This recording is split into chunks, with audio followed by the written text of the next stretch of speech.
Saudara, informasi lainnya, Institut Karate-Do Indonesia (INKAI) Sabang mulai persiapkan atletnya menuju kompetisi olahraga siswa nasional dan Popda. Sebanyak 22 atlet dari berbagai sekolah mengikuti seleksi ini.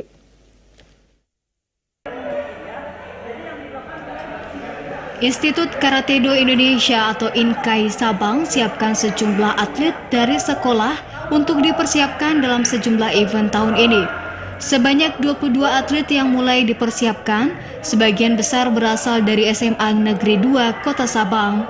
Menurut pelatih kepala Priyo Wibisono, dari 22 atlet muda berprestasi dalam cabang karate ini akan diseleksi menjadi 10 atlet saja untuk bergabung dalam tim Bina Pora Kota Sabang.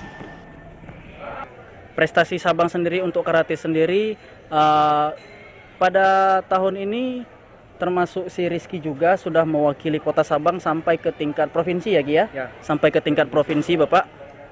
Dalam kegiatan KOSN tadi Pak. Kegiatan KOSN kompetisi olahraga siswa nasional sudah sampai ke tingkat provinsi. Cuman memang mungkin pada tingkat provinsi belum ada lanjutannya seperti apa. Jadi kita juga masih menunggu Pak. Para atlet ini mulai Minggu pagi menjalani latihan persiapan sekaligus seleksi di kawasan Bypass Kota Sabang.